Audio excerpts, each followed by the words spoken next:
আসসালামু আলাইকুম। আশা করি সবাই ভালো আছেন। ইটস মি আশরাফুল ইসলাম লালন।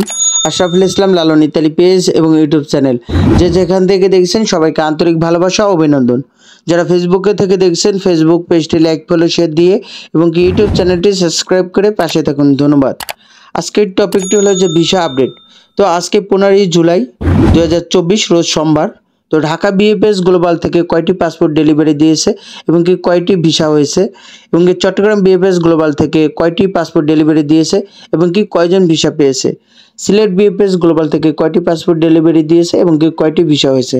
তো আজকে ঢাকা বিএফএস গ্লোবাল থেকে মোটামুটি ভালো কিছু পাসপোর্ট ডেলিভারি দিয়েছে। এর মধ্যে ঢাকা বিএফএস গ্লোবাল থেকে 26টি পাসপোর্ট ডেলিভারি দিয়েছে এবং এই ভিসার সংখ্যা ছিল 15টি।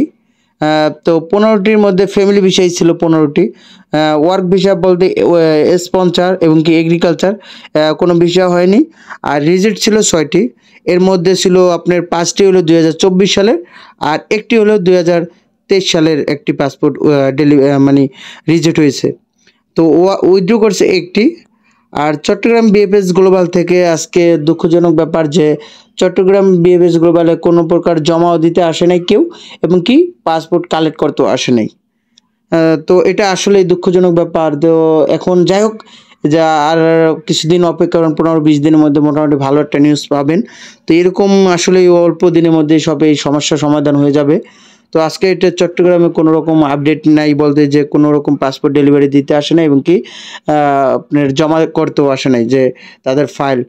এবং কি সিলেট বিএফএস গ্লোবাল থেকে আজকে 4টি পাসপোর্ট ডেলিভারি দিয়েছে। এর মধ্যে ফ্যামিলি ভিসা 3 জন আসছিল, তো 2 জন পাসপোর্ট কালেক্ট করছে আর একজন তার মানে বেবি বলতে বাচ্চা নিয়ে আসেনি, তো তিনি কালেক্ট করতে পারেনি, তো তিনি চলে গেছে। তো 2টাই কালেক্ট করছে। আর ওয়ার্ক ভিসা একটি রিজেক্ট হয়েছে। তো জুনের 11, 2024 সালের একটা রিজেক্ট হয়েছে। তো আজকে এইটাই আপডেট ছিল। তো আজকে আপডেটের মধ্যে মেন কথা হল কি যে আজকে আপডেট ঢাকা কিছু ছিল আগের থেকে একটু আপডেট হইতেছে। আশা করি অল্প দিনের মধ্যে এটা এরকম হয়ে যাবে। আসলে তারা বলছিল 300 প্রতিদিন 100 পাসপোর্ট ডেলিভারি, ওরকম তো হইতেছে না। আপাতত একটা তারা কাজ করতেছে যে নতুন করে চিন্তা ভাবনা করতেছে। আসলে তাদের কোনো দোষ দিয়ে লাভ নাই, কারণ এখানে দেখেন আমাদেরই দোষ। কারণ যেখানে বাংলাদেশের পাসপোর্ট নুরস্তা ওঠে পুরা বিশ্ব মিলে 40,000 কোটা পায়, সেখানে বাংলাদেশের নুরস্তা জমা পড়ে আপনার 1.5 লাখ 1 লাখ বিএফএস গ্লোবাল। তো এখানে তাদের এই গাফলতির কারণে আমরাই দায়ী। তো তারা আগের মতোই কাজ করবে, তো একটু সময় নিতেছে, এখন ওইরকমভাবে ডেলিভারি দিতেছে না।